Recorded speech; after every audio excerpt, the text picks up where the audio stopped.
just left Judge Giroux. He's fighting at the bit to come back. There's an empty chair. There's an empty chair right here. He is, if we go alphabetically, he's before I am.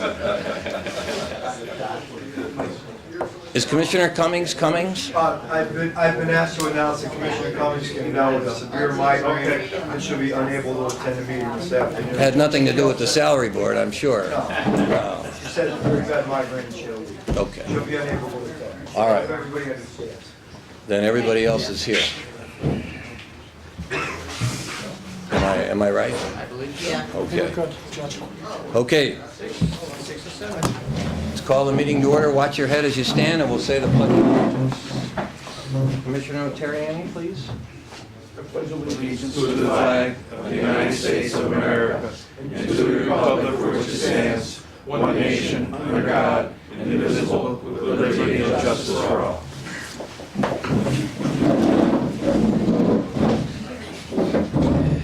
All right, we'll call to order the meeting of the Board of Managers. We'll note for the record that Commissioner Cummings is absent due to a severe migraine. Sure. Without violating any HIPAA rules. So I trust everybody had an opportunity to review the minutes. What was that? PA systems. Oh, okay. Might have been God.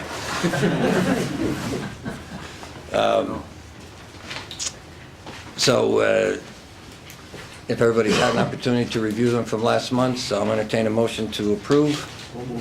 Second. And we have a second on the question. All in favor? Aye. Any opposed? The ayes have it, the minutes are approved. We'll have an opportunity for the members of the public to address the board on the agenda items for the Board of Managers. Anyone from the public wish to address the board? Okay, no one's coming forward, so we'll move on to the reports, and we'll ask Ms. Stein for the Juvenile Detention Center report. Good afternoon. Good afternoon. Currently, we have 4 juveniles at the facility. February admission is at 13. Year-to-date admission is at 25. Days of service for males is at 123. We did have one male housed at Northampton. He was there for several days at a cost of $3,500. Overtime is at $3,087. The breakdown is right there. I have 3 detention officers who are in intermittent FMLA. One is on military leave. One hasn't returned to work from an alleged injury. And one officer was placed on administrative leave pending an investigation. The investigation will be conducted on March 29th. And this places the detention center at 9 active officers. And that concludes my report. Any questions for the director? Okay, thank you. Thanks. If not, I'll entertain a motion to approve the report of Mary Stein. So moved. Commissioner Cummings, do I have a second? Commissioner Terriani. On the question? All in favor? Aye. Any opposed? Okay, the report is approved. Now I have an opportunity for the public to address the Board of Managers on any items. Okay, no one stepping forward, so we'll move on to any members have any other business other than what was on the agenda today for the Board of Managers. A hush falls over the crowd, so there are no items of members' other business, so I have none, so with that, I'll entertain a motion to adjourn. So moved. Second. Okay, Sheriff, and who was the second? Commissioner O'Malley. On the question, all in favor? Aye. Any opposed? The ayes have it. So the Board of Managers meeting for March 2018 is adjourned. We'll move on to the Prison Board meeting for today, March 21, 2018. And I'll call it to order. Likewise, I trust everyone's had an opportunity to review the minutes of February's meeting. I looked at them. You may remember I had to leave a little bit after 1 o'clock, but they appeared to be complete to me. So if everybody's had an opportunity to review them, I'll entertain a motion to approve the minutes. So moved.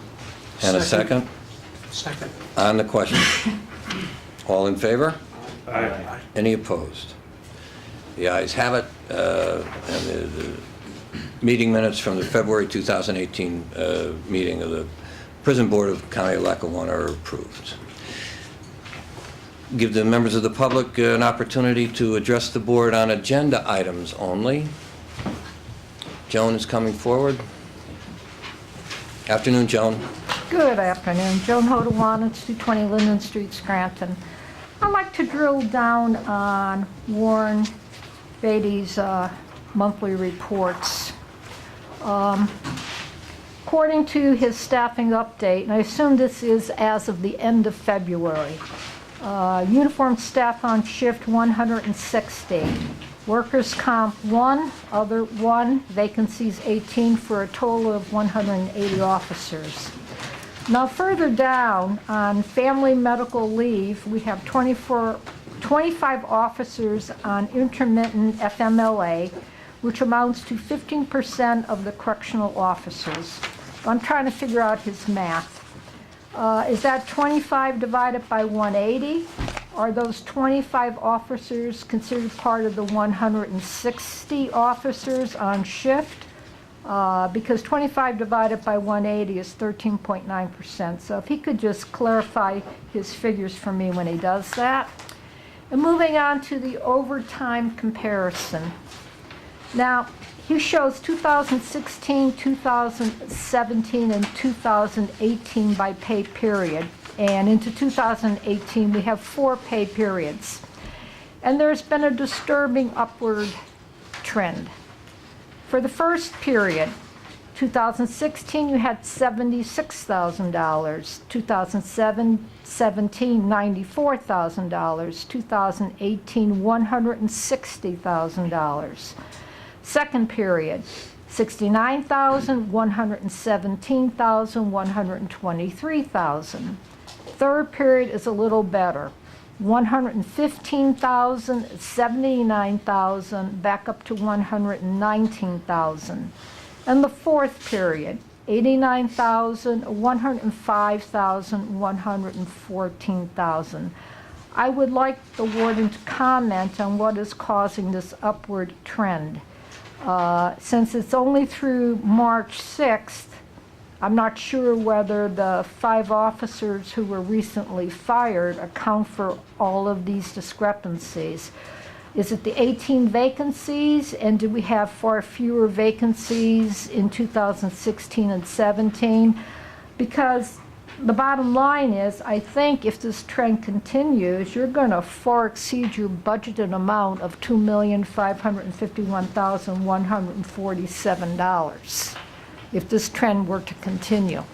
So I just like his comments on the overtime issue when he gives his warden's report. Thank you. Okay.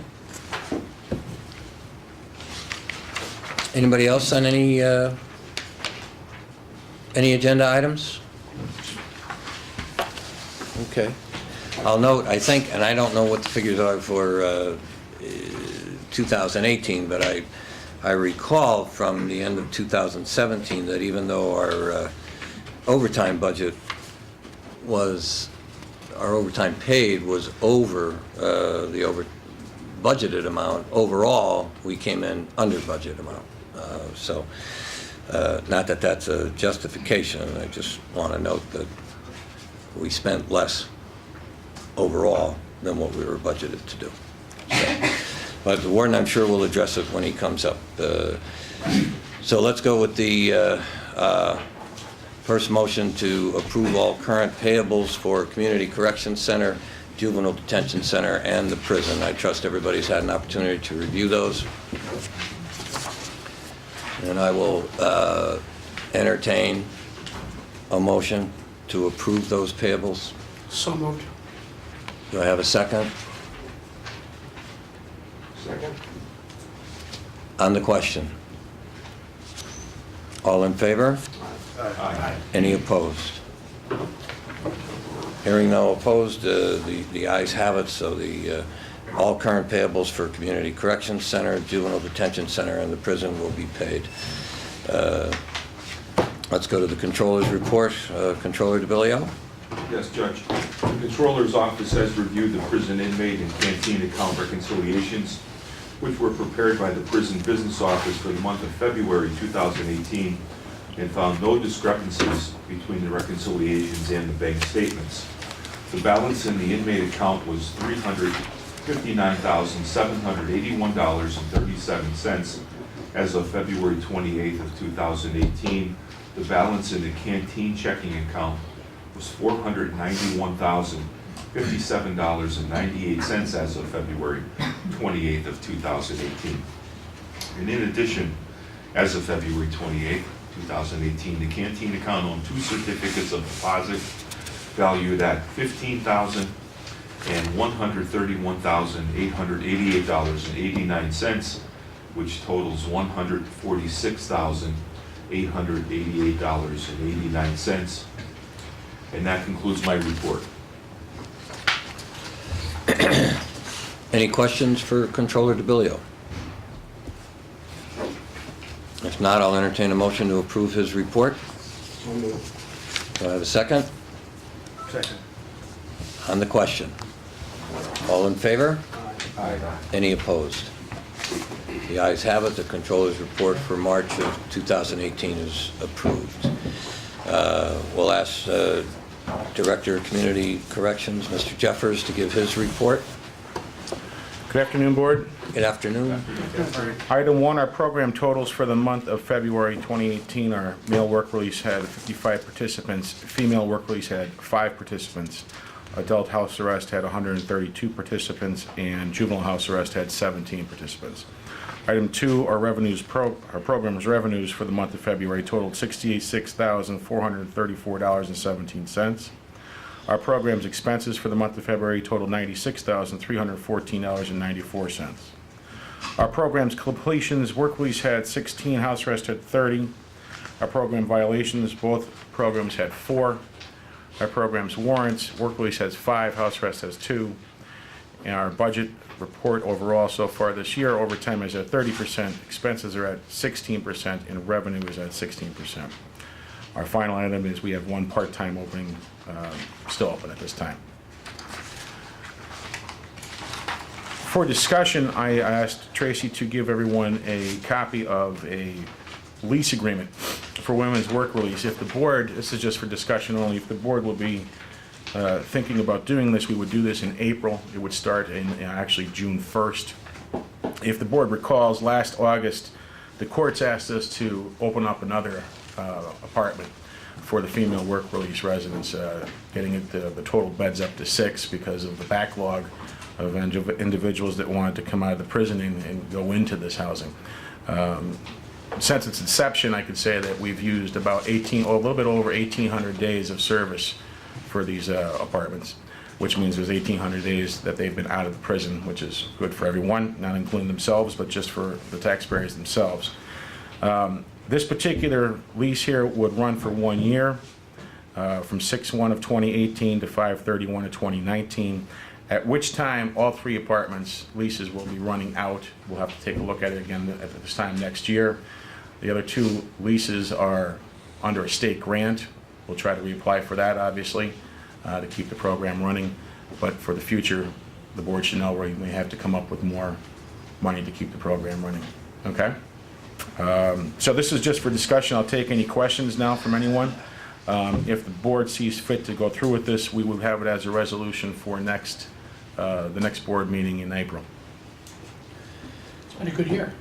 You had a real good year, didn't you? We are, yeah. We're at 50% capacity today, but we've normally had 100% capacity with 2 or 3 waiting to get in. So it's just a matter, what everybody has to realize is we call it work release, but it's just a term at this point. These individuals could be on house arrest had they had a place to go. So until they get to that place, this is pretty much a stopping point for them. And it's actually been very working for those who take advantage of it. It works out very well. As in house arrest, we have the bracelets. That's correct. Do they They're wear on a bracelet bracelets. with these? Okay. Yeah, they're on bracelets. The box, each individual, actually the boxes have never moved. The boxes have been ranged inside the apartment for, apartment A, room 1, and then room 2. They're inside at all times, and what we do is we just hook the bracelets up to them and range them from the bracelet. So it never has, the 6 boxes haven't moved out of the apartments since we first put them in. We still know their comings and goings, and they have to report in just like house arrest residents do once a week to give us their schedule for the week. But this is a great opportunity because a lot of them, they wouldn't have this option because they don't have a home plan. They did not have a home plan. That's pretty much what this comes down to, is they did not have a place to go. And instead of keeping them within prison that we had in the past, we came up with this idea, and it's been working out fairly well. In the beginning, it was, touch and go. It's, like everything, it has to get its bugs ironed out, but the past year, it's been pretty decent. Are you giving them a period of time within which to develop a home plan while they're in here? We try that. We work with their probation officers and the courts and the judges themselves to get them into a. Some of them, and I don't want to go into detail, but some of them have used up a lot of their places where they can go over the years. So it becomes difficult. So we're not really pushing on collecting rent per se, so they can use that money to get them towards a home plan themselves. Those who are working in are able to do both. Obviously we do collect the rent because we do have an obligation, but for the most part, we're trying to allow them to get their jobs, bank their money, and put it towards new housing.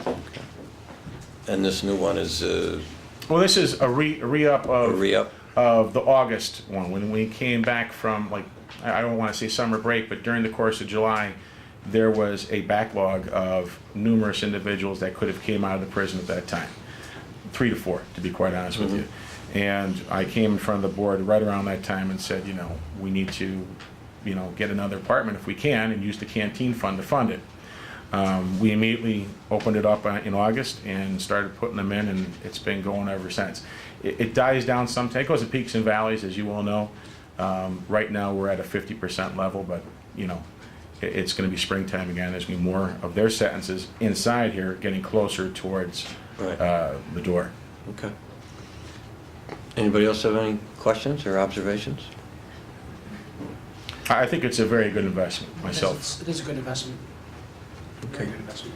Anybody have any opposition to the pursuit of this? To them bringing it back for approval next month? We'll do that. Okay, I'm not hearing any, so go. Thank you. Good job, Brian. Anything else? No, I don't know if anybody has any more questions about the. Anybody report. anybody else have any questions about Director Jeffers' report? Okay, thank you, Brian. Thank you. Can I have a motion to approve So moved. the Community Corrections Center report? We got a motion, you got a second Second. on the question? All in favor? Aye. Any opposed? Okay, that report is approved. Warden Betty? Good afternoon, Board. Good afternoon. If you want to start with Joan's questions, you can, or if I you could see... just hit them, I remember them, because I go Okay. through those things with my report. I'll just address Okay. them right at that point. The average daily in-house population for the month of February was 835 inmates. The overtime report, out-of-county boarding, and community service report are attached. The staffing update, currently our correction officers' numbers break down to 160 uniformed staff on shift, 1 on workers' comp, 1 other, 18 vacancies. That's a total of 180 officers. We will be starting a new class of cadets on April 4th. That'll bring us up to 100% employment within the CO rank. So we have 18 individuals starting at that point in time. And the prison has a 5-week in-house training course, which is followed up by a 4-week course with the Department of Corrections at their academy in Elizabethtown. They will have that within the first year of employment. So we will be good. I might as well hit it now because, before I forget about it, to answer one of Joan's concerns there, the overtime is as high as it is because we have 18 vacancies. That, just if you do the math, that's 18 times 40 times the hourly rate it would cost to fill the, right now we're filling it with overtime. So picture your average CO, what he makes or she makes, time and a half for every week, 18 positions times 40 hours. It adds up really quickly. And to address the other concern, the reason it's higher this year than it was last year at this time I had 13 vacancies. This year I have 18. It's a direct correlation. There are other factors that become involved, such as a hospitalization or a need for a temporary increase in security in a certain section of the facility, or a shakedown or things along those lines. But that's just temporary. You don't really see that. That's a blip on the radar. But what you're seeing is directly tied to the number of vacancies. That's the overtime amounts you're seeing. So while they're doing their training, we'll still be able to expect Yes. overtime until they're finished with the training and Yeah. on staff. We should see some relief the middle of May. Okay. Does that DOC course follow up? That's periodic. It's when there's vacancies in their courses, and we usually end up sending 2 or 3 officers Okay. at a time for that 4-week course. So you stagger. There might be 2 or 3 that go immediately after, but then the other 15 that'll be left, yeah, they'll be staggered. Staggered, okay. Yeah, yeah. OC spray, as of February 16th, all officers have been provided with OC spray canisters, the updated policy and procedure regarding OC spray, and updated post orders to reflect the prison-wide issuance of this deterrent. FMLA, 25 officers are on FMLA, which amounts to 15% of the COs. And to answer Joan's other issue or comment, the 15% is 25 divided by 160, the number of on-shift officers. That's where I got that number from. So not by 180. Budget as of February 28th, revenues at 20%, expenses are at 16%. Juveniles, we're currently housing 2 males and 0 females. Inmates at or past their minimum is 21, 6 have no home plan, with 4 of the 7 in our community service program. 3 parole has been denied due to an unacceptable plan. 5 have home plans submitted and are awaiting parole. 6 have been remanded for the balance of their sentence, and 1 is still in New Jersey. Extraordinary occurrence reports. It was a very active month. There were 10 extraordinary occurrences since the last prison board meeting. On February 21st, the county inmate refused to cooperate and was continually screaming that she was going to hurt herself upon commitment. She was placed in the restraint chair for her own protection. On 2/23, a federal inmate refused orders and became combative while being removed from the shower. We had to use OC spray and the restraint chair, and that was for staff safety. On 2/24, a county inmate was placed into the restraint chair after refusing to be strip searched upon commitment. 2/25, a female county inmate was non-compliant and combative with staff. For her safety and the safety of the staff, a decision was made to place her in the restraint chair. She resisted placement in the restraint chair, resulting in the application of OC spray, which seemed to have very little effect on her, and a cell extraction and placement into the restraint chair was then used. On 3/1, a county inmate was placed into the restraint chair after being uncooperative and combative during his commitment. As you can see, we get that a lot. We get a lot of combative individuals coming in on commitment because a lot of times they're still suffering from the effects of a substance abuse type of situation. Yeah. That, getting back to where I was at 3/1, he also assaulted an officer by kicking him in the knee. On 3/9, a county inmate was placed into the restraint chair for her own safety after expressing suicidal ideations. On 3/11, a county inmate had to be placed in the restraint chair to administer his court-ordered medication. OC spray was also used prior to the cell extraction. On 3/12, the above inmate needed to be restrained again to administer the court-ordered medication. On 3/13, a new commitment was acting unruly towards staff, and he was placed into the restraint chair for staff safety. And on 3/15, a county inmate had to be sprayed with OC and placed in the restraint chair after refusing to be handcuffed and administering his court-ordered medication. PREA, there were 7 allegations of PREA violations in the month of February. 5 of the allegations were staff on inmate in nature. 3 were unsubstantiated and 2 were unfounded. The other 2 complaints were inmate on inmate allegations, and one was unfounded and the other unsubstantiated. And this concludes my report.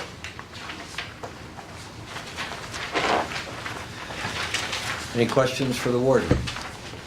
Yes, I do, Warden. With the PREA allegations, they're further looked into after the decision has been made by your staff? Yeah, what happens is if we get a complaint, we have a PREA coordinator, her name's Mari Finland, she investigates it. She goes through a review process with me, and no matter what our findings are, substantiated, unsubstantiated, founded, unfounded, we send those results to the district attorney's office. It's further looked into, good. On the restraint share, how long of a time is an inmate in a restraint share on average, would you say? On average, I mean, what happens is I always hate reporting the restraint chair because I know the public perception. But what it is, it's a very safe mode of getting the person in a safe, secure environment because you're unable to move your hands and your legs. You can't kick people. You can't hurt yourself. You can't even bang your head because we have a helmet that we can put on you. So you're in a seat and you're kind of placed there.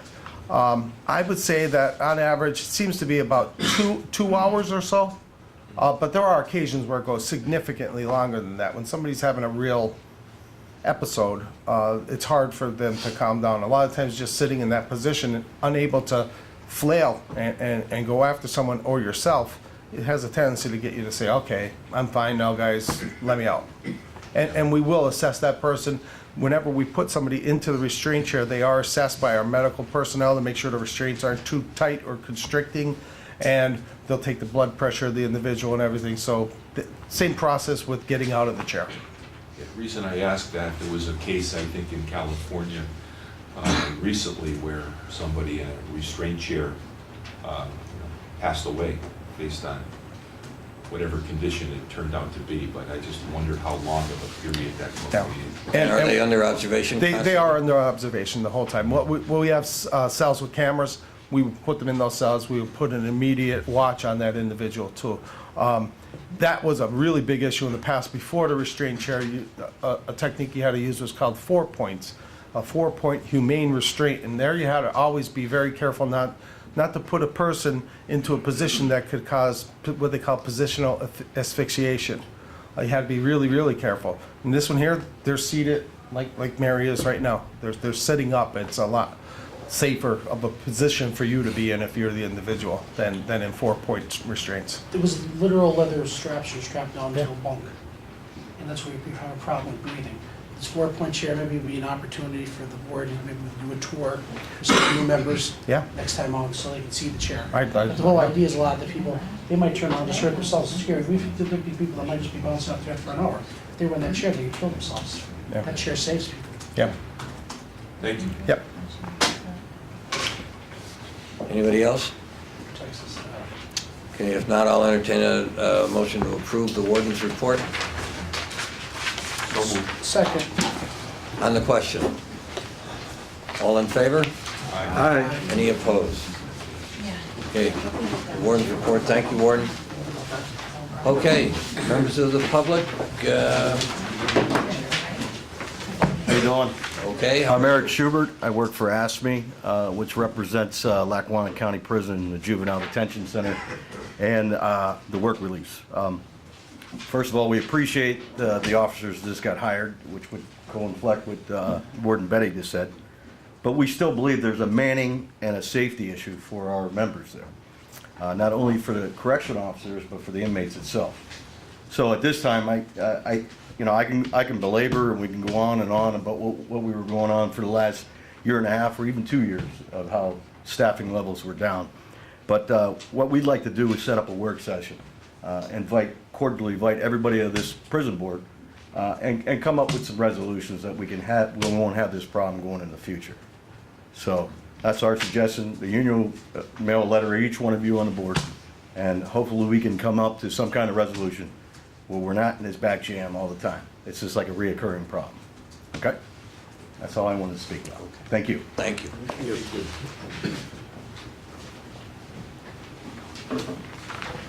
Good afternoon, Dr. Jean Harris.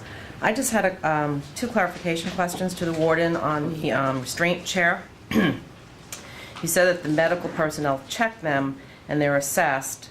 I'm wondering if, especially for those who are put in the chair because they're claiming harm to themselves or suicide, if they are also checked by mental health personnel. And I'm also wondering if they are stripped naked before they're put in the chair. Warden? Answer now or wait till? You can answer. Okay. Good, that'll save me a lot of note-taking. They are not immediately checked by mental health personnel unless they happen to be on site. They immediately, if it's a suicidal individual, they do get put on the list to be seen by Dr. Malik. He's the contracted psychiatrist for correctional care and ultimately for the prison.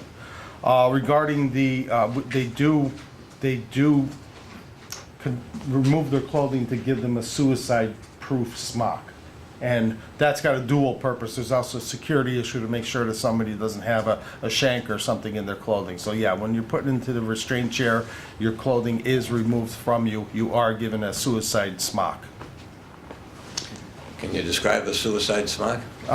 People describe it as a turtle soup because it looks a little bit like a turtle soup. But really what it is, it's a really thick material that you couldn't get and tie into a knot, put it around your neck.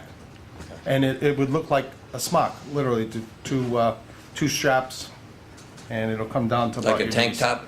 Yeah, but it'll come down to your knees. Okay. So they're not sitting in the chair strapped in naked? No, they have the smock, but at one point, we do remove their clothes from them. Right. No, I People of the appreciate same that. sex as the individual who's being placed into that chair will be the ones removing the clothes. Yeah. So if it's a male inmate, or male guards, Yeah. if it's a female inmate, it's female guards? Yes. Okay. But they are covered, okay. Yeah. Dr. Harris, Yeah, follow-up? so- Yeah, two follow-ups.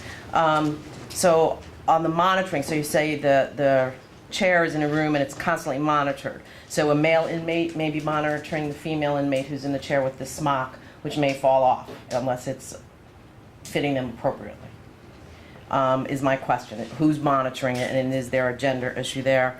And how long might it take for someone who is suicidal and has been put in the chair to actually see the contracted counselor?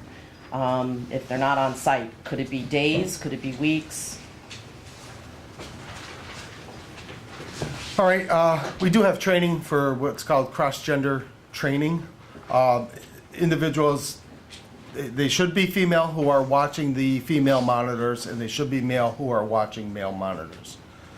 In the case of a dire emergency where we don't have any females in here, I think we would turn the monitor off, and then at that point, we do also have, we have inmate tier walkers, and we would use those individuals in conjunction with the female officers who are working there. So we don't have male officers watching female inmates on cameras. Sorry about that. As far as how long it can take, Dr. Malik comes in, I want to get the days right. I believe Tuesdays, Thursdays, and Saturdays.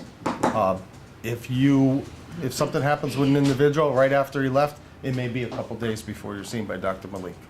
Is he available on an emergent basis? Yes, yeah. I mean, and we do have 302 hearings that can happen here. We could take them up to the hospital and have a 302 hearing if the need is there. But for the most part, the person could be a couple days and they'll be on suicide precautions on either constant watch or 15-minute watch during that time period in a camera cell. Okay. Thank you. Is that responsive, Doctor? Yes, thanks. Okay. Anybody else?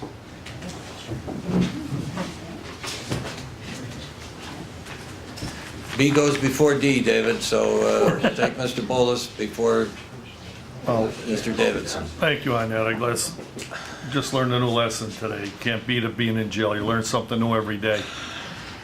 But it's an interesting question. What is a prison? You know, it's a place you can do your time for whatever punishment was deemed out. But you shouldn't be punished in the prison for something you didn't do or a lack of medication that you should be getting and you're taken off it that puts you in a life-threatening situation, which occurred with me. And I brought this up more than once, and I even waived my HIPAA rights. As the went on, I was taken off a very critical medication called Plavix. And I was never given it back. I was never given the special diet I needed, nor did I ever get a medical mattress. So I went through a living hell here. And I pursued it, but again, he was given a contract, and that's the logo with correctional care. He was brought before the prison board in the past and refused to answer any questions regarding my treatment. And that's outside of what prisons are for. You shouldn't be punished for something somebody else feels like doing because they're in authority. And with Dr. Harris, I think a suggestion would be, we don't know what a Smock is. I don't think anybody else does. The warden sure in heck knows. He uses them and he knows what it is. I think it should be demonstrated to the prison board. I think it would satisfy Dr. Harris and anybody that really has in mind that maybe there's a mistreatment somehow with the treatment of an inmate going into the chair. So I think it would be a great idea if we did something like that. And that just, because of all the issues regarding the prison and this, that, and the other, I think it helps dispel another rumor, another issue to hear. And I'll tell you, I spent 6 months going through here. And the COs here did a hell of a job. They go through a hell of a lot here. And people don't realize that when they're mandated, they come in, they're told, you're staying here, you gotta work more and more. You got fatigue enters into the situation. And it goes on. And you have temperaments here. Everybody behind those bars has a temper. And you're asking the inmate to do this, but the COs are taking responsibility for everything. So when they're tired and they're mandated, they're gonna say something or do something, and right away they're gonna be criticized. But it's the way they're operated, it's the way they're treated. They're human beings. You take people in our industry, in the transportation industry, they gotta park a truck, get out and go to sleep. They're not allowed to get down the road. But yet we put people in this environment and expect them to be gods. And it doesn't work that way. And that's why we have so many issues. And that's an issue I think has to be looked at with the warden and with what, if you bring in part-time people to take positions. Well, you take somebody that works one shift, mandated to the next, goes home, gets 2 hours sleep. By the time he goes back and forth and he's back on a 6 or 7 o'clock shift. What did you expect out of the guy? He's gonna deal with somebody, there's gonna be temperament, you're gonna have issues. And it's not the CO's fault, it's the establishment's fault.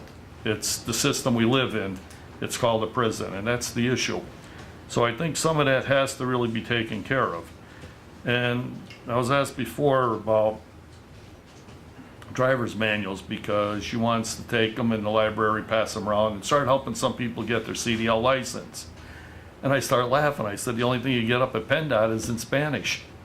We cannot get a CDL manual at PennDOT anymore unless you go online and print it yourself. But if you want one in Spanish, they're right there.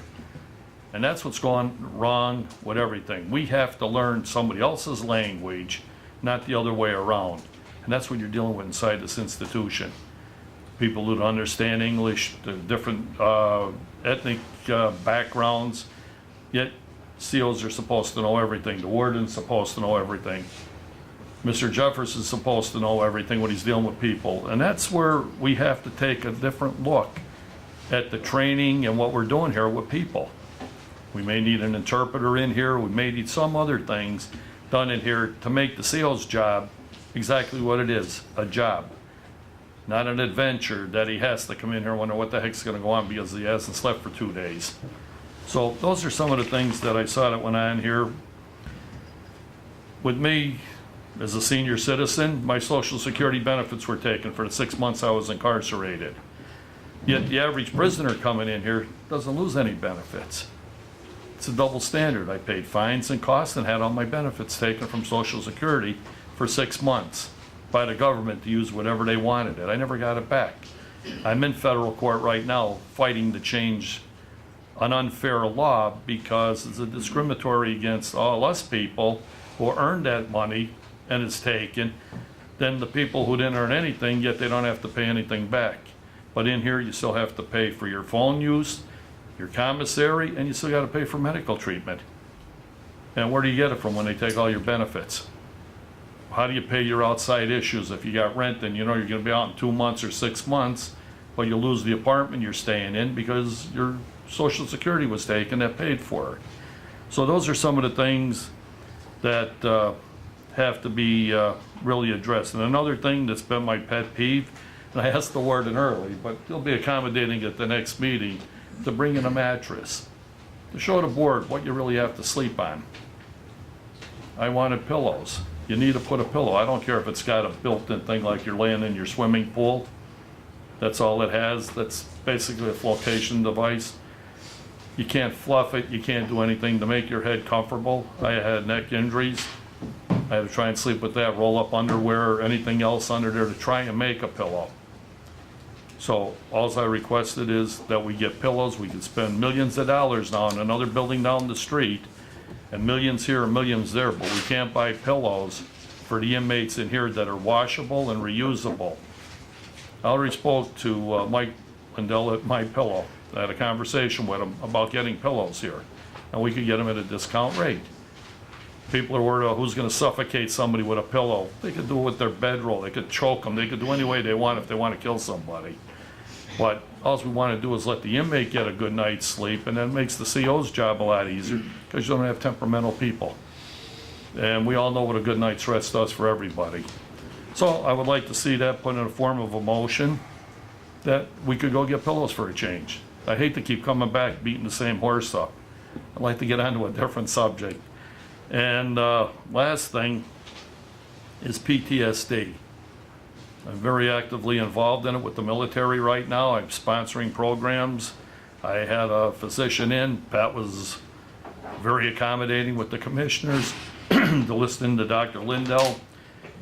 He's a renowned psychologist from Florida that I met down there when I was speaking at another veteran meeting that they asked me to speak on, and I got to know him, and I brought him up here twice, one with Gino Murley and one with Pat here, that we have a program for PTSD. And PTSD isn't only for our veterans, for each and every one of us in this room, or inmates, or COs that went through a tragic event or something that disturbed them. So it's something that I like to see pushed. Now we're gonna meet with some of the people that were here today at the commissioners meeting. We've set up meetings now to sit down and see if we can get some grants and some funding to start putting the program together. We have the medical college, we have the way to do brain mapping, we have all the wherewithal to go do it. We just need to get the ball rolling. And I'm only one person, and I'm pushing the ball, but I need the help to get the ball where it is. If we save one life, and we save one incident in this prison, or anywhere else, we've accomplished our goal. So Pat knows how to find me. He finds me all the time anyway. But, you know, I'm available. You're not exactly hiding. No, I never hide, Judge. You know, if anybody knows, you know that. I'm out there. I've always been out there. And I've always believed in my community. And I'll die believing in that, working toward a better community if I possibly could do it. But that's where I'm at with it. So it's all about the people. It's about the warden doing his job. Mr. Jeffers sent prison inmates from the Work Release Center to my dinner on Christmas. It was the best time they ever did, and they were the hardest working people I ever had. That came over and had a Christmas dinner, thanks to Mr. Jeffers. But he allowed them to go do it. So that's the difference in our community effort, to put people back out there. I've employed other people that have come out of here, that I met here, that I've given jobs to, and helped them find places. So we could all work to make it a better system, rather than the press and everybody ripping down what's in here. They need to walk through here and understand it, and believe what you see truthfully. Don't believe what somebody's saying 6-7 years ago. That's a fallacy. Thank you. Thanks, Mr. Bullis. Anybody have any questions for Mr. Bullis? Judge Gibbons, Mr. Bullis had a good idea. Can I ask the warden to have somebody bring a smock in here so we can take a look at it before we leave? Mattresses we'll see down the road. I'll ask right now. If the board's okay with that. Sure. Fine, thank you. We'll get you the mattress to lay down next time, Gary, no problem. Anybody else? Thanks, Mr. Bullis. David? Hello, I'm Dave Davidson, and I'm from Lackawanna County up by Lake Sheridan. Hello, everyone, Your Honor. A couple things today. I just left the courthouse. One of the preliminary hearings was going on for one of your accused guards. And the testimony that I heard from 3 women who I will glad to say that were not in custody. And the stories were just compelling to me. Makes me think that we could do better as a society and as a group. One of the things that I heard in the testimony is one of the problems or the problem areas that may exist in this prison seems to be around the recreational facility, specifically the office, and specifically the ballroom, where they keep the balls and the recreational goods. I don't know if women supervise the women in the recreation area indoors, but that might be a consideration in the future because that seems to be how some of this has happened or been testified under oath today. And I'd like to see that changed. There's a number of things that I have today. One is I became very well aware of the cell phone incident that happened inside this prison. I posted it to my Facebook at 7:31 p.m. on Thursday night. And that is because I didn't receive any phone calls back from any of my commissioners and other members of the board before I posted it. And then the media took it. And I grew up where I personally, my family didn't like the dirty linen hung out in public until I did it to my family. But it appears, for whatever reason, the board doesn't want to address things unless they're public, and you're outed. And I appreciate that, because I'm good at outing people, and I'll continue to do it. I don't do it maliciously. I do it because it needs to be done, because we repeatedly refuse to clean up our own house. Now, I had some problems personally with the cell phone. I was personally removed from this facility, deemed as an institutional threat to the security and the operations of this prison at 10 o'clock at night. Why is that man still in your prison as of 10 o'clock this morning? That's a cell phone, camera capabilities. He may have taken pictures of the intricate details and the security features of this prison, besides shared them through the ability to send messages to whatever. Why is he here? That's a legitimate question.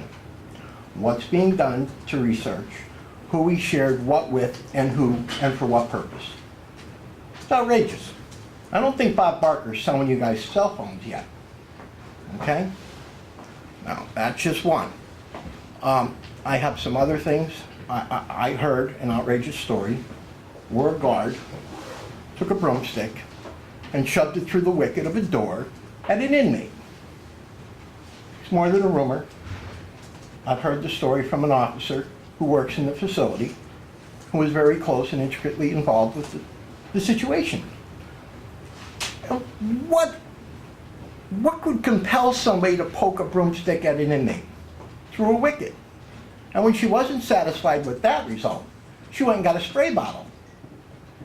We can't get away with doing that to a dog today without it being cruelty to animals. And yet that behavior seems to be tolerable here because I understand that person's still employed here. Did you report it? Absolutely. When? Many, many months ago. To whom? Warden Betty, others, Attorney General, but it's been known to lieutenants. So what would the reporting do if lieutenants know about it inside the institution, Your Honor? If the institution knows about it, and it's acceptable behavior, and they're still here, what's reporting it Well, to? no one's saying it's acceptable behavior. Okay, Dave. thank you, It's Your just Honor. I apologize. You've reported it, you've done your duty. Okay? Now I'll move on, if I may. Please. Thank you. And when she wasn't satisfied, she went and got a spray bottle of an unknown substance and continued to spray down the inmate inside the cell. That'll just conclude that matter. Then I became aware of an instance where a person made a PREA complaint. And the person didn't like when she made the PREA complaint, and it's against one of your suspended guards, well, actually an officer, a captain. And I actually took it upon myself to come get the story myself because I found it to be so outrageous. And I'm allowed to do that. And she reported to me that she filed a PREA complaint. She got placed in RHU, which is the restrictive housing unit of the prison. And they're pretty uncomfortable conditions down there. You're not allowed your commissary, you're not allowed the phone, you're not allowed your radio. You're locked down 23 hours a day. And I know that because I've been a guest in the RHU. Being a guest there, I know how uncomfortable it is. She was approached, she was asked to recant her PREA complaint. She did, and she was returned to general pop. Now, I just heard our warden speak of how the PREA works, that it has to go through the process of being founded, unfounded, supported, unsupported, etc., etc. But if a person recants, I can't believe you could unring the bell. Either it is or it isn't. And that person should be held to consequences if she makes a false allegation and causes fear and alarm and soils another guard's name. But in this instance, this guard is out on administrative leave, possibly pending charges by arrest from our Attorney General, and yet, had this PREA investigation been allowed to commence, you guys might have been ahead of it. It's just another one. I have some other concerns about the institution, and it was brought to my attention. As we look at this wall and we see one of these TVs behind us, and you see that blinking light behind it, down in the RHU, somebody brought to my attention that strobing light and that TV stands over the door of the RHU. Now, the RHU is also for people that have severe mental disabilities, have a harder time caring for themselves. It holds some of your psych patients. It holds some of the people that have more difficulties with other things. Protective custody, maybe. But if we have a TV hanging over that wall, and we have the strobe light behind the TV, it's my understanding that strobe light's there to indicate the exit of the door in a smoke-filled room. Now, I think that would be impeding the people who need it the most to find an exit in case of an emergency. And that's just one of the small the structural things that I'm aware of. I'm very well aware that the prison modified its air ventilation system many years ago to prevent suicides, because when the prison was built, it was built with a big swatch of constructed steel that permitted inmates to possibly tie a rope around and hurt themselves, or to hang clotheslines to dry their clothes, which was a deterrent here. So the infinite wisdom of prior administrations was to stick tungsten steel, the suicide screen mesh that's in psychiatric centers that'll hold 1,000 pounds per square inch of resistance against it before it'll break. And they stuck it over the vents, kind of like this one above us here, which greatly reduces the amount of airflow in the prison. Now, I researched this exhaustively, and I actually commenced a federal lawsuit, and I actually got a consideration for you guys to fix it. And I was bamboozled because it was my first experience in a pro se federal lawsuit. But I'm okay with that, but I'd still like to see some type of remedy made where you're less restricting the airflow. And if you guys go look in these cells and you see what the inmates do to that little screen, it has toothpaste on it, toilet paper on it. And how is this important? Because you guys just replaced all your circulation and your AVACs at a great cost to you guys. Had this have been addressed, and you're probably going to have to address it again, and you're going to have more maintenance, and you're going to have more costs related to this if you don't fix it. And I know all about the air ventilation system, and I'll gladly speak to you guys on that on another note, if you'd like, and educate you on what I know and how I know it, because I actually spoke to the people who designed it. I spoke to the people at Highland Associates, and I did my due diligence, and I'm pretty much as good as it gets in that subject for being a layperson. These are just a few of the things that I've come across, and I just, you know, you guys are, this is your job. This is what we expect of you guys. And how could I be ahead of the curve on so much of this? And why is this guy still in our jail when I got booted out for far, far, far less? Are we kidding ourselves? Like, are we going to wait till we have a security breach and then realize, wow, we should have done something? Wow, you look better at it than I did. I'm through, and I'll excuse myself. Thank you. And thank you for your time. I appreciate you. Thank you for your time. Your Honor, What is this, Smock? Yeah, so Officer Todd Jerkus volunteered for this. That's a suicide-proof smock. And as you can see, it's a thicker material. You can't tie that. You can't tie it around your thing. Velcro? And it's put on the way you're wearing it? So the fasteners are in the back? There's a way, it's there in the back. And right here, there's Velcro back there as well. But he jumped right up when I asked for volunteers. Well, easy to see, he's Yeah. a sucker for fashion. Yeah. But you can see it goes down to his knees. Again, if he's seated in a chair, he's pretty well covered as well. You know, I know that that's a concern of folks, so. Okay. Thank you. Anybody have any questions about the smock? Just, are they all the same size, same for women and men? Because there are big differences in body size, so is it one size fits all? You stumped me on that one. I'm guessing we probably have smaller sizes for the females. I honestly don't know. Just again, because that size I'm not a small woman, but on a Yeah, small Todd's a person, good it size guy. could come right off the shoulders and stuff, and I know it's Velcro, but, so if you could look into that, I'd Yeah. appreciate it. There were multiple Velcro secure spots to allow you to secure it tighter or looser on that demonstration. Keep in mind that while they're wearing it, they're strapped into a chair Right. too, so there's not a lot of wiggling to wiggle out of it. It's a pretty thick material. So, Thank you. okay. Anybody else? I was hoping we weren't really going alphabetically, being a Z. My name is Well. Beth Ann Zero. Okay, you might be Z, you might be last, who knows? I don't think guess so. not, okay. I think there's a line behind me. My name is Beth Ann Zero. I'm a resident of Dunmore and a business owner in Dunmore and co-founder of NEPA Prison Advocates. I wrote a letter today because there's a few different things I wanted to cover, and just to help with my memory as I'm getting older, I thought it would be easier to write it in the form of a letter as I did for Matt Clementi's letter last month. So, dear members of the Lackawanna County Prison Board, when the motion was made to look into the privatization of our county jail, I immediately had a knot in my stomach and the words, "Oh God, no," escaped from my lips. Then I took a step back and asked myself, what do I really know about prison privatization? In order to educate myself so I could have an informed opinion, I began researching the subject. I did not rely solely on the power of Google, but turned to experts in the field of criminal justice and sociology, university professors, and asked them for direction to reports, studies, and articles.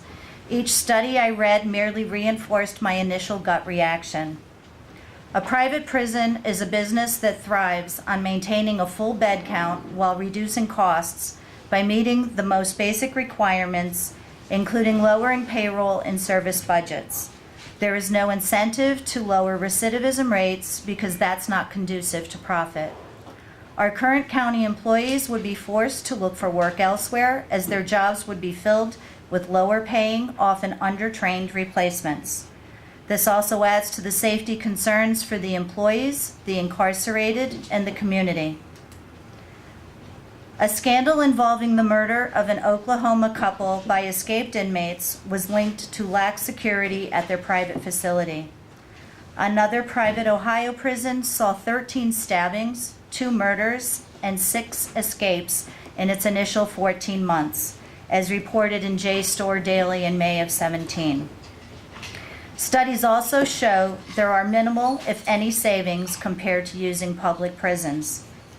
I'm hoping we could remove this motion from the table once and for all, so we could move forward and work together on the real issues. It's just a prison.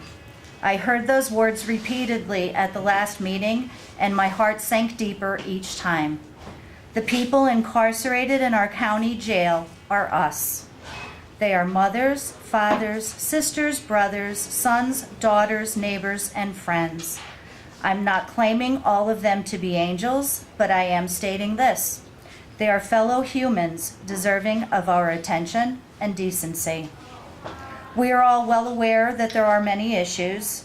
That does not mean it's time to simply toss our hands in the air. If I was experiencing problems with my car and began having a difficult time with steering, I would immediately turn to someone knowledgeable about cars who could help me find the cause and fix. I would not turn my car over to someone else to drive while I continue to make payments, insure it, and maintain liability for it.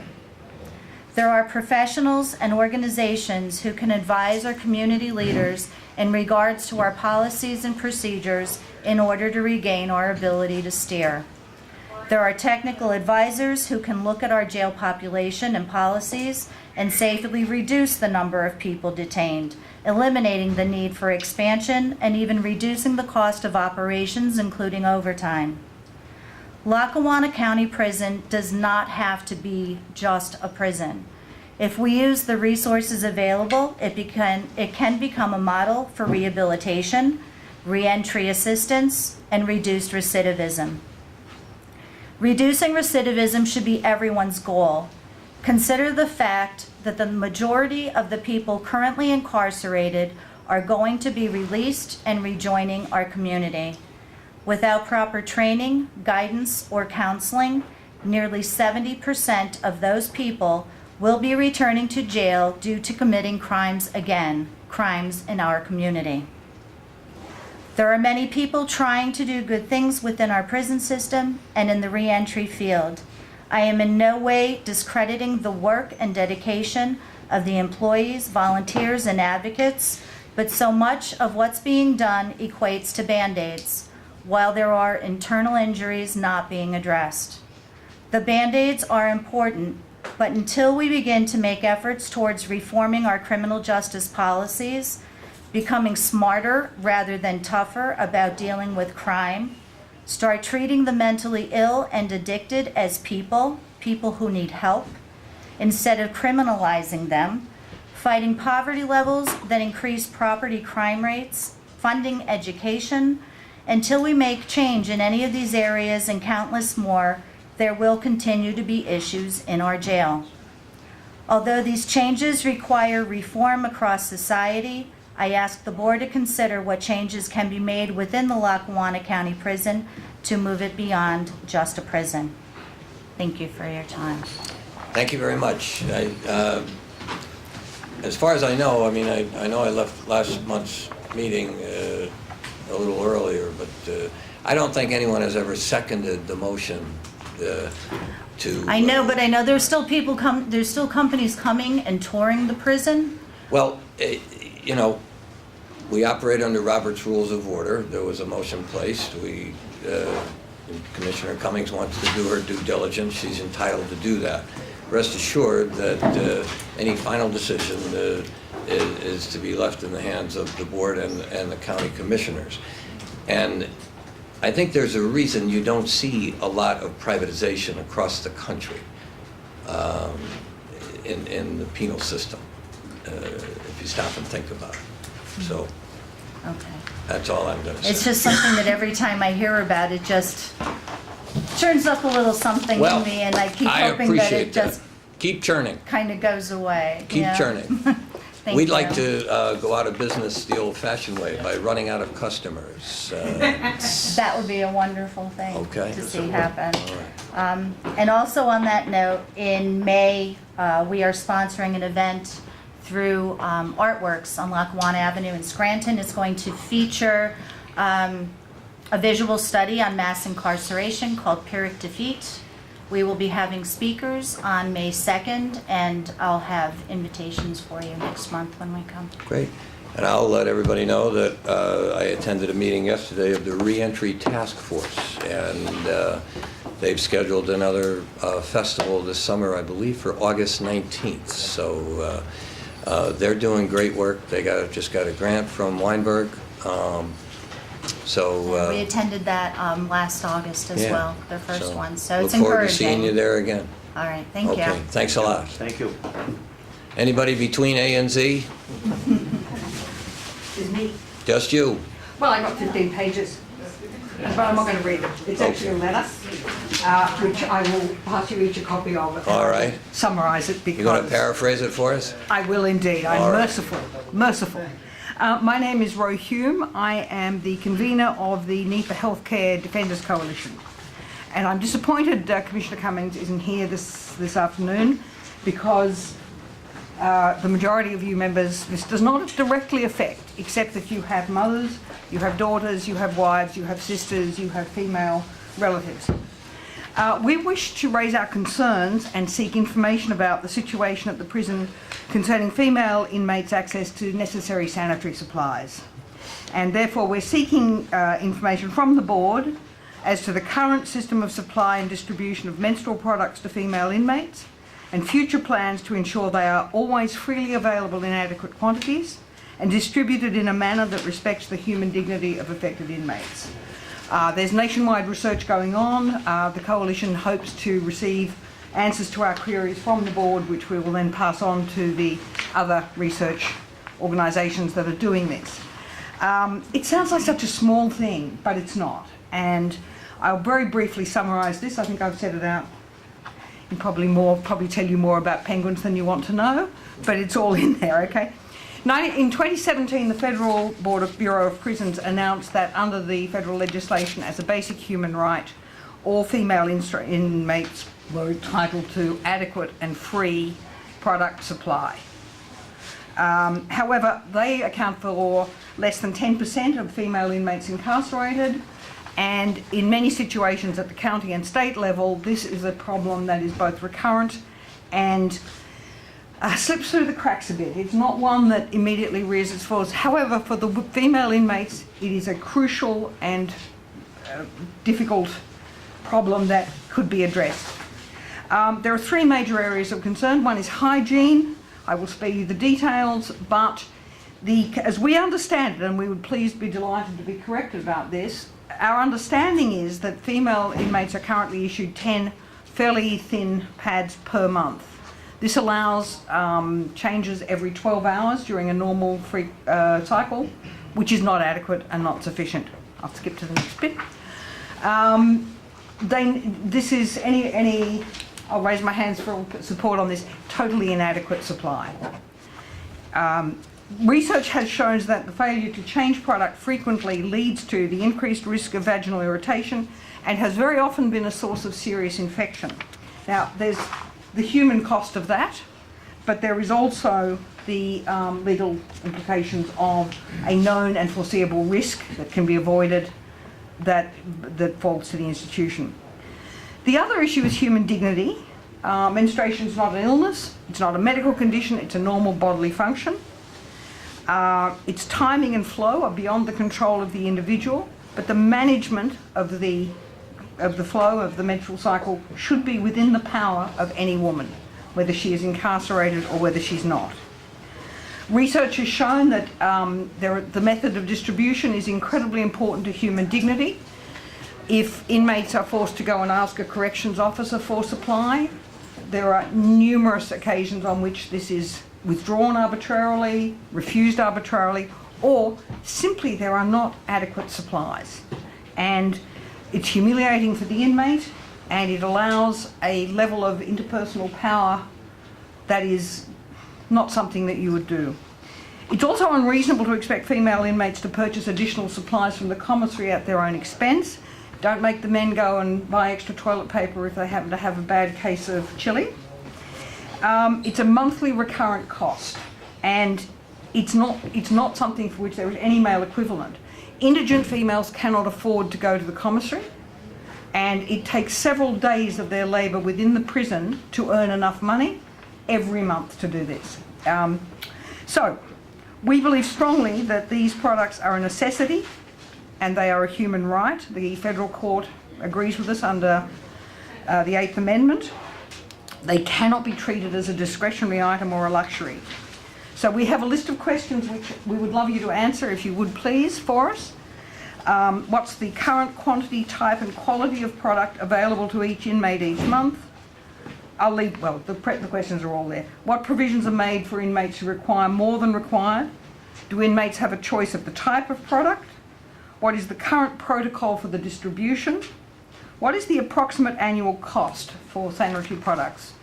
Who's responsible for the provision? I couldn't take that down. It looked like it was a state-issued item, but whether the state adequately does that and whether there is then an obligation on the county to do it, couldn't track that one down. It's hard. What is the cost, availability and variety of products available at the commissary? And most crucially, what is the time between the ordering of the supplies from the commissary and the delivery to the inmate? Because that can lead to discomfort, embarrassment and humility. Look, I know this is an uncomfortable topic for public discussion. It's embarrassing to a lot of people to discuss about it, but it's an inevitable fact of life. Really appreciate your attention in that, and I look forward to your prompt reply on what this is. In Arizona, by the way, if it's a matter of cost, Arizona solved this very nicely because we, as the NEPA Healthcare Coalition, are prepared to follow their example and organise a public donation drive. So Thank you very much. It's something that I feel... We'll take that into consideration. Thank you very much. Thank you. Warden, you got a list of the questions? I do not. I'll give you the, I figured there'd be an extra one. Judge, Oh, sorry. Mark, there's a shift change and you're going to be one of the COs. I just want to let you know. you did that the last time we were here. What the hell? Well, you have a good memory. The rest of us part legitimately. Boy. Boy, oh If I boy. needed this one, you go home and get arguing with my wife. You don't park in the right spot at home either? Don't do anything right at home. Anybody else from the public? Dr. Bressler. Warden, quick question. Is a female in charge of that topic that was just discussed here at the prison? We have a maintenance supervisor who in the past, I told him, make sure there's always 4 cases on the housing unit. That maintenance supervisor is a male, but the officers working the block are female. So we'll endeavor to find the answers to those questions and see. Okay. Okay, I'm Dr. Stephanie Bressler. I'm from Scranton. I am representing Progressive Women of Northeastern Pennsylvania. Typically at the board meetings, our questions have been at least addressed. At the last board meeting on February 21st, our questions were not answered. We were instructed to provide those questions to the board. I sent them to Tracy, who did distribute them. So I'm looking for responses to those questions today. We have repeatedly supported the reinstitution of GED. We have not heard anything about GED today, so I'm asking about the status. At last month's meeting, Warden Betty did propose a GED program. We questioned at that point, would it be under contract with EOTC? He was requesting, I believe, $120,000 from Canteen funds. Again, we questioned, will other literacy providers in the community have a chance to bid on this contract, if in fact it is a contract? Also at the meeting, we ask about how many guards are on administrative leave. We understand from the media that some of those guards on administrative leave have now been terminated, but we were asking again, how many employees named in the December 2016 amended lawsuit are currently on administrative leave, and is this paid leave? At the news conference, the Attorney General announced that a hotline has been set up for victims and witnesses of alleged sexual abuse at the prison. We asked at the last meeting, do current inmates have access to this hotline? Are these calls monitored? Is privacy accorded to inmate callers to the hotline? And how will these inmates be protected from retribution? And we are still asking those questions. We also noted at the last meeting that it appears that sections of the Pennsylvania statute, Title 61, County Correctional Institutions, that prescribe the membership of the board do not restrict the composition of the prison board to only those specifically required to be on it. Would the board also consider representation on the board by citizens or professionals who might provide governance insight? And so those are the questions we raised last time, and we're waiting for responses.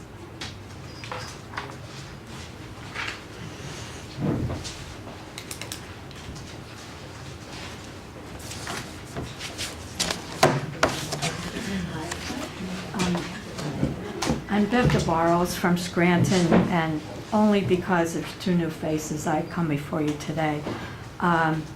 just to fill you in on a program that goes on in the prison, and that is book distribution.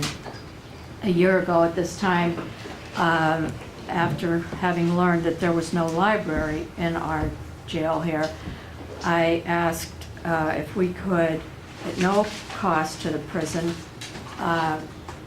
solicit donated paperback books from anybody who cared to give. Right now we have at least 2,000 of them, which is wonderful, and we can rotate them.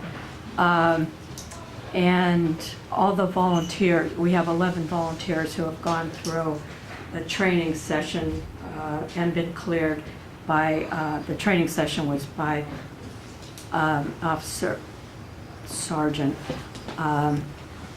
Dave Piga. And so we, just a few months ago, in November, started in a small way. We build up, and we have 3 carts that we can take around and let the inmates pick from books, and then we go again and they put those books back and get more. So it's pretty simple. Like I said, it's free, no cost to the prison system here. But I just had to show you like one of the quality books. I mean, we only use quality books. And this, you could see the name of this author is Marjorie Stoneman Douglas, from the high school in Florida where the tragedy was. So this had been among the donated books. So I read about her, and the reason why they named their school after her is because she was a reporter who came down from the north to Florida as a young person, worked as a newspaper reporter, saw the conditions of the Everglades, and wrote this book. It took her 5 years to write the book, and a lot of information here, history of Florida, the political and everything, the environmental, everything. So she was worthy of having a school named after her. She died just 10 years ago at the age of 108. I think she's a great American. And so, like I said, just an example of the books we have, so that our friends on the inside, while their time is here, they have something worthwhile in their hands. And again, I'll ask if any of you want to donate any good books, please bring them to the next board meeting, any prison board meeting, and I'll get them in the system. So, thank you. Thank you. Thanks very much.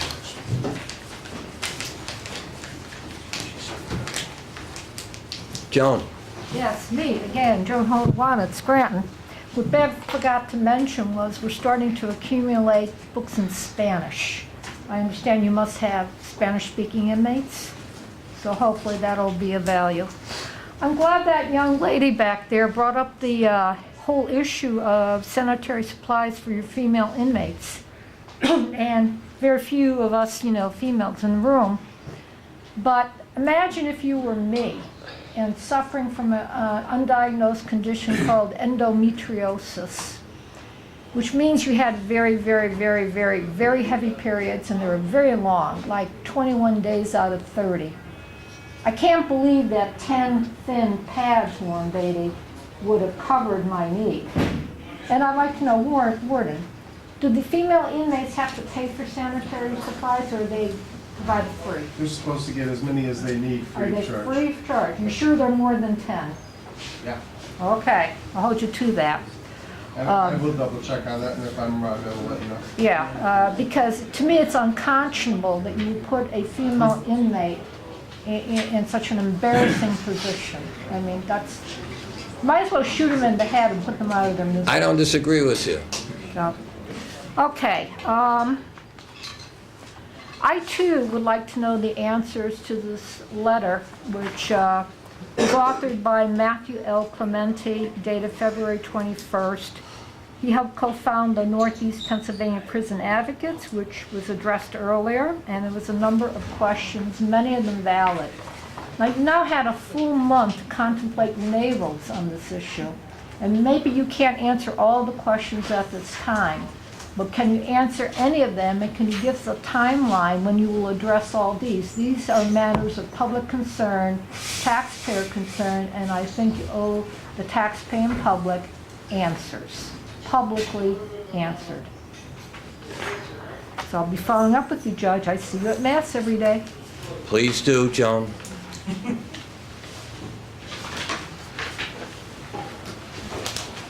Anybody else? Judge, the warden and I spoke a little bit yesterday and about some of the questions from the last meeting. Yes.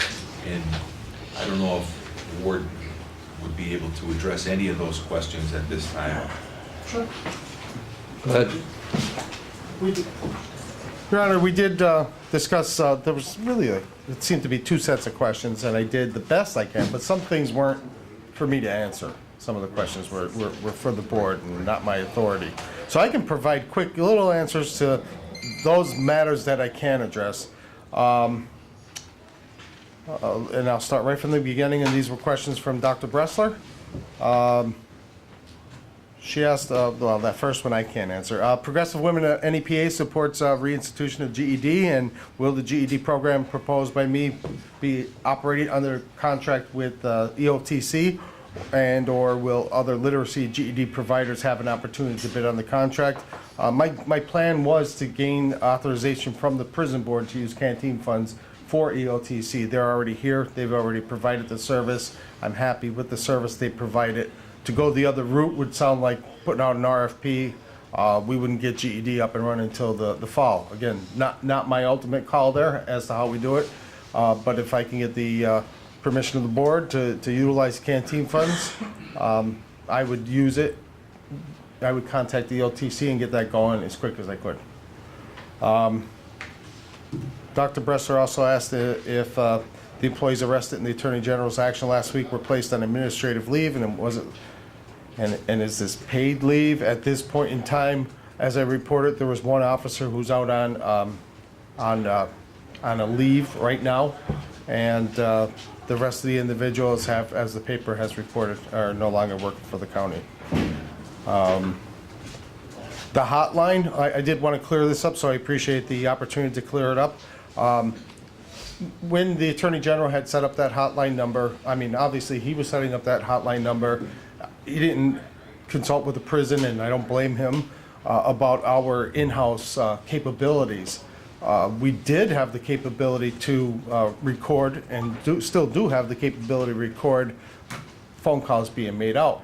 But I also have the capability to have it set up so that it's not recorded. So what I did, once I became aware of this, was I made it so that the calls are free. The inmates aren't charged anything to call that hotline. There's no monitoring capabilities of those calls that go out. I had flyers made up with that hotline number on and distributed in every single block in the institution. And then I went and I checked, and not a single call had been made from the time the hotline was set up and announced, and the time I took those measures to make sure that it wasn't something that we could be accused of listening in on or anything along those lines. So not a single call was made in that interim, and that might have been about a week, maybe a week and a half. I didn't think about it until I believe it was Dr. Bressler who brought it up. It wasn't even a thought of mine, but I made steps to make sure that we couldn't leave ourselves open to that kind of That's accusation. still operational? And To the best of my knowledge, unless the Attorney General has taken that down, which I don't believe he's done. On our end? Yeah. Anybody can call that number, and you can go in any block and find it. It's on the bulletin boards in the blocks.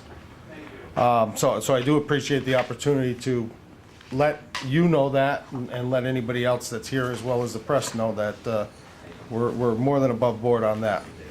I don't know that I have anything else that I could have answered that was from Dr. Bressler. There were a couple things, and I don't even remember who this was from. There were some questions about Patrick Zoppoli, the PREA auditor. It's my understanding that, well, he's a certified PREA auditor, and that there are several people that you could choose from.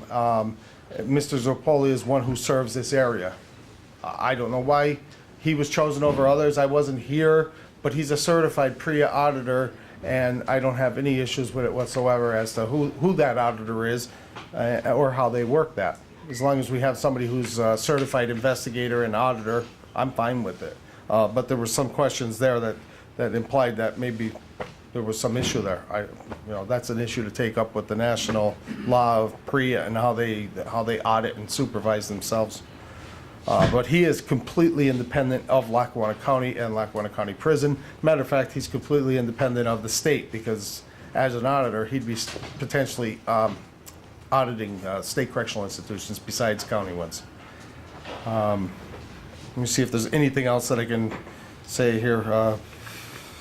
I had mentioned before that all PREA investigation results go to the district attorney's office. There was a question about the Women's Resource Center, and I just wanted everyone to know that when we have someone who's a victim of harassment or an assault, we always offer the services of the Women's Resource Center. We can't force it on them. If they don't want that, there's nothing we can do about it. All we can do is offer it. We can let them know it's there. We can contact them on behalf of that individual, and that's what we do. So there are times when there may be someone who is a victim who doesn't want to deal with the Women's Resource Center for whatever reason. And we don't pass judgment on those individuals. We just, whatever their wish is, we go with that. I don't think there was anything else that I could address openly at this point. And again, most of the questions were geared towards the prison board itself. I'll tell you what I want to bring up. Since Tim's been here, and actually as a counselor, he was a big proponent of the original GED program that was at the old prison. So I totally supported, so Tim, whatever we got to do, let's figure out a way to do it. Because I know in the past when you were the head of the counselors that you made sure that was something that was involved in the prison system. Yeah, I'm big on it. I grew up next to my great uncle Norbert, who was an English teacher, and he'd be rolling over in his grave if I didn't push for it. So, Well, with your permission, and the board's permission, the controller's office can get together with the warden between now and next month at this time, and Mr. Soffinelli to discuss the canteen funds availability for that program, and possibly we can make a decision next month on that.